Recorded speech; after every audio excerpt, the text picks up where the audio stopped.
Hello and welcome to PLC's Past, Present, and Future. My name is Sean Tierney from Insights in Automation, and in this session, I'm going to share with you what I think are some of the key moments in the evolution of the programmable controller. Then I'll share what I've learned from interviewing several PLC manufacturers over the last few weeks. And finally, I'll share my thoughts on where I see programmable controller development going in the future. Now, after the session is done, I invite you to share your thoughts, your opinions, and any questions you have with me and the rest of the audience in the live Q&A session. Now, when it comes to my own perspective on technology, I'm one of those geeks who grew up in the 70s and 80s and who spent all his early teen years writing programs on Apple IIs and Commodore PCs. So when I got my degree in electronics and I got my first job in this industry back in 1990, working a tech support desk at an Allen Bradley distributor, I was supporting PLC 2s and 5s and other products. And, I was instantly drawn into this world of programmable controllers, devices I could program to control, things in the real world, production lines, power plants, and so much more. And I also became intrigued with the history of PLCs. And one story which I think stands out for most Americans in this industry is the story about the first American PLC competition, which was held at GM. So back in 1968, the good engineers over at GM were circulating the standard machine controller specification. And in 69, even though they had several vendors interested, they accepted only 3 products to test. And the first product was a product from DEC, the PDP-14. And DEC, or Digital Equipment Corp., they were big into computers back then. But one of the issues with this new product they had was they didn't want the engineers at the plant changing the program. So to change the program, they would have to remove the core, give it to DEC. DEC would make the changes and give them back the memory core, which they would put back into the system. And I think that's the first key moment in the history of PLCs. Facilities do not want to have to rely on a vendor to make changes to the program of their controllers. They want to be self-sufficient. They want to react to changes in the system or on the plant floor. And I think that's why DEC wasn't chosen as the product for GM in this competition. Now, the next product was installed in the summer of 69 when I was just a baby, and it was called the PDQ-2 from a company named Information Instruments Incorporated, or 3i, a company that had close ties with Allen Bradley and who Allen Bradley would later acquire that year. Now, their product was initially very well received. It was reliable. It was fast. As a matter of fact, it earned the nickname Pretty Dang Quick because it was so fast. And the engineers in that group really liked it. But, as the story goes, some of the engineers didn't like that it programmed in 3-letter mnemonics. Now, I'll put up some images from an article I recently wrote about this product. But they didn't like that it programmed like assembly language, right? At the time, you remember, this is back in the late 60s, before Intel had its success with the integrated circuit, before the programming language C was even invented, right? And so there were a lot of electricians out there, but not a lot of computer programmers. So when Bedford Associates installed the Modicon 84 later that year, and it programmed using ladder logic symbols instead of mnemonics, you could see the GM folks gravitate towards that product because it was more intuitive. And this is the next key lesson I want to share with you. The next key development moment in programmable controllers. No matter how great your hardware is and how awesome it works and reliable, if your user interface, if your programming software, if your interface to the product is not intuitive, is hard to use, then your product's probably not going to do well. And we can see that's why GM eventually, as the story goes, chose the Modicon 084, was because the programmer used ladder symbols instead of mnemonics. Now, for you Allen Bradley fans out there, I want to share a couple of tidbits about the PDQ-2 that you may not know. If you look at the mnemonics on the screen from the PDQ-2, you may recognize 3 of them, right? The XIC, XIO, and NOP, right? We're still using those today. And it's pretty cool. I always wondered why Rockwell didn't call those instructions like normally open and normally close like IEC 61131 does and like most PLC manufacturers do. And now I think with this image from the original PDQ-2, we kind of get an idea why they stayed with those names. The other thing I want to show you, and I just thought this was so awesome, is that if you look at the heart of the PDQ-2, it's called, where the CPU is, it's called the control logic module, right? And that's so funny because today, Rockwell's leading product is the control logics. So I just thought you guys might enjoy that if you're Allen Bradley users. Now, let's move on from the late 60s to the mid 80s, where the next revolution took place, at least as far as I'm concerned. So if we compare products like the PLC-2 and the PLC-5, right? The PLC-2 had this really just flat memory area, right? It was like from 0000 through 9999 or something like that. But when the PLC-5 came out, we now had actual data files, right? So we had T4 for timers, C5 for counters, N7 for integers. And if you wanted more of them, you could just create more. Matter of fact, it was great if you wanted to organize. Let's say you had a PLC-5 that was controlling 3 different lines.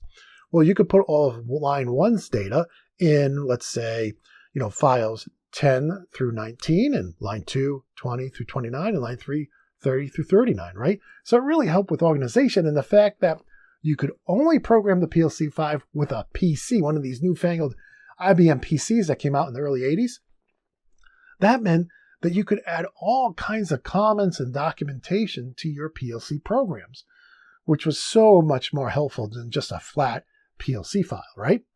And the fact that you could save it to a hard drive or floppy disk, man, it was so much faster than trying to use one of those old tape drives and one of those old dedicated terminals that you typically would use with older PLCs. So it really was just a huge step forward in networking. All PLC-5s had the capability to communicate on Data Highway Plus and Remote I/O. And these are networks that could be daisy-chained up to 10,000 feet. That's nearly 2 miles, right? And could have many, many devices on them. And putting digital I/O on remote I/O was as easy as setting some dip switches and changing a couple of registers in the PLC. And then the data just went back and forth automatically. And then on Data Highway Plus, you wanted to get data from one PLC to another. It was a simple message instruction, source and destination, and you were good to go. So products like the PLC-5 in the 80s really revolutionized, remote I/O communications and peer-to-peer communications.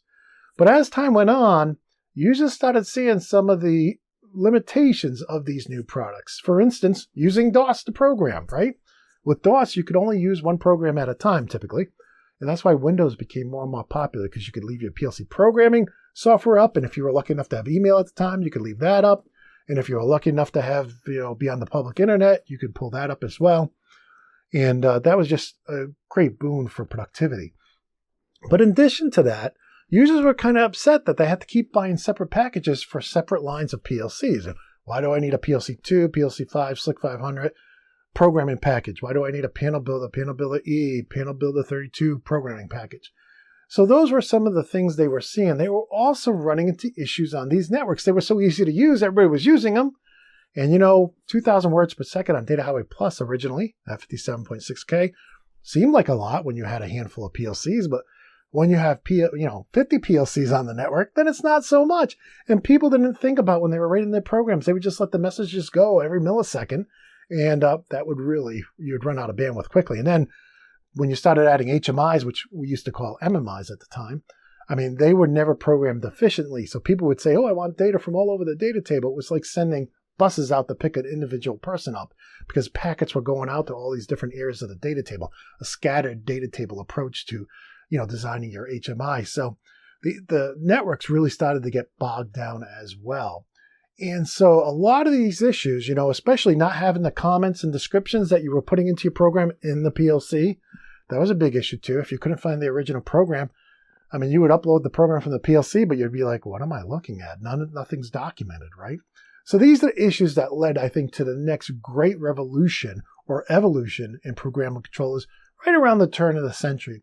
And because I was working on the support desk for the Allen Bradley products at the time, for me, that was the ControlLogix. And the ControlLogix did so many great things. First of all, it was a true multitasking controller.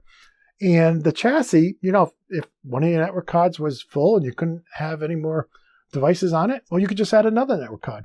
In fact, you could add any mix of network cards you wanted, whether it's Ethernet, ControlNet, DeviceNet, Data Highway Plus, Remote I/O. Just add as many as you want.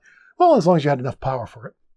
And you could even add more controllers too if you wanted more controllers. And not only was the controller a multitasking controller, but it also was multidiscipline, designed to do, discrete, process, motion, VFD, and all kinds of different applications. And it did eventually support 4 of the IEC 61131 languages. Now, it wasn't free. You had to buy extra software modules to get that support, unlike other vendors where you just get it with the base package. But still, it supported 4 of those IEC 61131 languages, which was cool as well. And so the ControlLogix started to address some of these issues. They released a compact Logix, so the same software you developed on your ControlLogix with, you could use with the compact Logix, the lower cost model. The network was taken care of by being able to have multiple network cards, but the biggest thing was probably the ability to create your own tags. So unlike the PLC5, SLC 500 MicroLogix, where you have these data table files inside your memory space, with ControlLogix, you actually, when you open it up, created a new project, you had nothing. You had to create your own tags. And you could create tags anything you wanted to. And it took a while for people to come up with standards that made sense. But the fact was, you were not limited to, a data table this or that. You could create any tags any way you want. And it was really the next generation of programmable controllers. Now, at this point, I think it's a good point to talk about PLC versus PAC. So if you know anything about Allen Bradley, all their old products are called PLCs and all their new products are called PACs, right? Programmable Automation Controller. But that's not universal in the industry here. You take a product like the SM1500, right? It's called a PLC, but it has multi-language support. It's multitasking. It's multi-discipline. You can do your own add-on instructions or custom function blocks. You can have your own custom data types. The list goes on and on. It does motion. It does safety. You'll be hard-pressed to find anything it doesn't do, right? But it's called a PLC. So when you're looking at PLC versus PAC, that's very vendor specific, and actually the difference has caused some confusion in the industry. I know Control Engineering just released a report where they had to put PLC/PAC on the front of it because, so many vendors use the different terms in different ways. But I did want to clarify that because some of the newer products from some vendors are called PLCs, they're still in the same league as what the other vendors called PACs. And that's probably a good time to switch topics and talk about where we stand today with programmable controllers. And, I've had several of the major vendors on the Automation Podcast to tell us about their products. Still haven't found somebody from the Logix group at Rockwell yet, but I think we can kind of get an idea of where they're going by looking at their release notes. And I really pull away 3 things from looking at those. First is, there's a lot of focus at Rockwell on capacity, throughput, speed, right? We see this in all the new gigabit ports that they're adding to their products. We see this in the high-speed backplanes, especially if you look at the 5380, how much faster its backplane is. And just overall, it seems they have a focus on capacity, increased capacity. The 5580 is a quad-core controller. There's no more overhead time slice, right? So I think that's one of their main objectives or focuses. I think they're also focused on process. In recent years, they released their P controllers, so it's like a 5580, but with a P on it. And from what I read, it sounds like it has the Plant Packs add-on instructions built into firmware, so now they're native instructions. Seems very cool to me. And another thing they seem to be focused on is cloud-based software solutions. So, maybe if you're a large engineering firm or you're an integrator and several engineers work on the same project, having everything in the cloud can be a benefit. I still think there will always be a need for a full offline version of software. There are a lot of plants where they can't take any chances about having a cyber attack. So their plant floors, their control systems, their processes have to be offline, cannot be connected to the entire world on the internet. And I think that'll always need to be an option. But many of us are using the cloud in our personal lives on a daily basis to stream movies, to stream music. So it makes sense to have that option for industrial automation as well. Now, at this point, I want to switch over from Rockwell and talk about Siemens. Now, if you're not familiar with Siemens, right, their premier product, the SM1500, it has some really cool features, right? So first is this display on the front of the unit. It is so super helpful. If you ever used a HIM on a VFD, you can look up things, you can change things. Well, this is like that on steroids. You can change the IP address, you can look up the firmware and all that, but you can actually troubleshoot and diagnose it right from the front of the unit. Super, super helpful. And even the thin one is still very usable and a really cool feature to have on the PLC itself. Another thing they've done with their TIA portal, how they've integrated all those different products into one development environment, they've also not lost some of the great features of the past that other vendors have lost. For instance, in my course, I show students that, I wrote a program for an SM1500 version X, but the unit I actually had was an older version than that. So I was able to change the version right in the software. I didn't have to export and import and jump through all kinds of hoops. I just made that simple change, and it told me what I was going to lose as far as features and functions. And then I was able to keep on programming. So that's a great feature from the past that some vendors have lost, but TIA Portal still has it, which I think is great. Another thing is, with TIA Portal, I'm not just programming one little line. Like CCW is probably the closest thing to it and that I've used.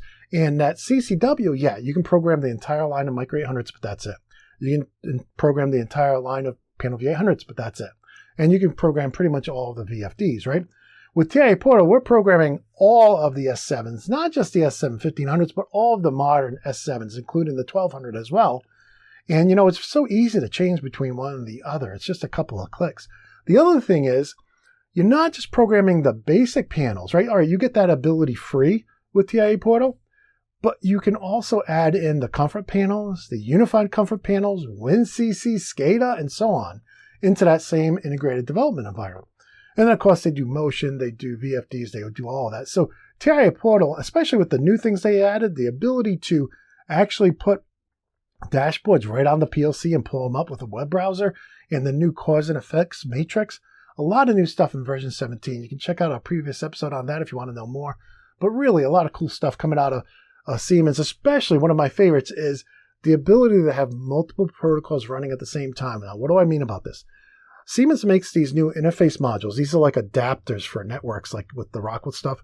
And these interface modules can actually run 3 different Ethernet protocols all at the same time. They can run Profinet, which you would typically use to go to a Siemens. They can use Ethernet IP, which you would use to go to like a Rockwell or like a Wago or IDEC. And then they also can use Modbus TCP, which maybe you'll use within a Modicon PLC. Who knows? But the fact is, these interface modules, these adapters, not only support all 3, they can support all 3 at the same time, which I think is a cool trend in the industry. Like we just had the guys on from HBK. They make the ClipX smart signal conditioners, and they also do the same thing. They support all those protocols at the same time. Wicked cool.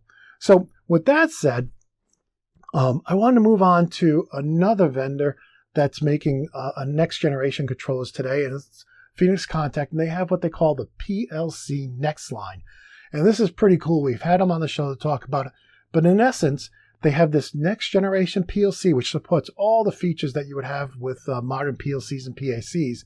But it also can be an edge device. So if you need to run some other code on it, it can do that as well. Maybe you have to run some C++ code, or maybe you want to develop your own app.